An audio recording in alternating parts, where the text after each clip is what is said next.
નમસ્કાર દર્શક મિત્રો, મિસ્ટર ગુજરાત ન્યૂઝમાં આપનું સ્વાગત છે। માધાપર હાઈવે આત્મારામ સર્કલ નજીકના ખાડાઓ અંગે જન માંગણી। ભુજ શહેરના મહત્વના માર્ગ આત્મારામ સર્કલથી માધાપર હાઈવે સુધીના રસ્તા પર છેલ્લા 12 મહિનાથી અનેક મોટા ખાડા લોકો માટે દુઃખદાયક અને જોખમજનક બની ચૂક્યા છે। વાહન ચાલકો રોજ રોડ પર ભારે તકલીફ સહન કરી રહ્યા છે। અકસ્માતનો ભય સતત વધી રહ્યો છે અને તંત્ર હજુ પણ નિષ્ક્રિય છે। આજરોજ સામાજિક આગેવાન ખલીફા મોહમ્મદ હુસૈન વીરજી ખીરજી મારવાડા દ્વારા જાહેર રીતે માંગણી કરવામાં આવી છે કે આ ખાડા તાત્કાલિક ધોરણે પૂરવામાં આવે અને રસ્તાની યોગ્ય મરામત કામગીરી ત્વરિત શરૂ કરવામાં આવે। જ્યારે રસ્તા સુરક્ષિત હશે ત્યારે લોકો સુરક્ષિત હશે। હવે તંત્ર જાગે એ જરૂરી છે। સામાન્ય જનતાની સમસ્યા નાના લાકડાનું કામ નથી, એ જીવન મૃત્યુનો પ્રશ્ન બની રહ્યો છે। વિનંતી છે કે તાત્કાલિક કાર્યવાહી કરવામાં આવે। રિપોર્ટ બાય અલી ખલીફા।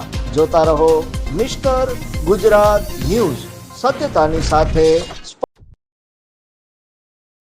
જય હિન્દ દોસ્તો, મારું નામ ખલીફા મોહમ્મદ। આજ રોજ અમે આત્મારામ સર્કલ બાજુ આવ્યા છીએ। તમે જોઈ શકો છો કે 5 જ મિનિટ સામાન્ય વરસાદ પડી છે ને આત્મારામ સર્કલ પાસે આજથી છેલ્લા 12 મહિના થયા એટલા અનેકો ખાડા છે ને ખાડા કઈ હદ સુધી છે હું તમને બતાવું। આજુ ઓછામાં ઓછા પાસ આવીએ, ઓછામાં ઓછો ખાડો ઓછામાં ઓછો 9 થી 10 ઇંચનો ખાડો છે। આ ખાડામાં કોઈ બાઇકવાળો જાય તો 100% સ્લીપ થાય।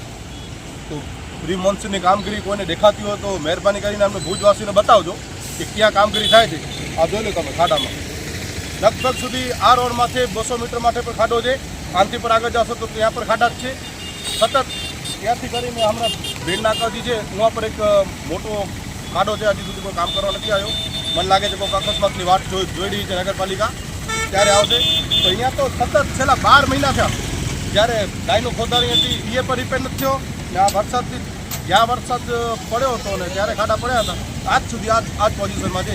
એને થીગડા પણ દેવામાં નથી આવતા, કારણ ભુજ નગરપાલિકા થીગડા દેવામાં સ્પોટ છે તો અહીંયા એ નથી આવતા। તો તંત્રથી મારી રિક્વેસ્ટ છે ને માંગ છે તો આ ખાડા જલ્દી તાત્કાલિક પૂરવામાં આવે ને અહીંયાથી મોટો કોઈ અકસ્માત થાય એ પહેલાં ખાડા પૂરાઈ જાય। જય હિન્દ, જય સંવિધાન।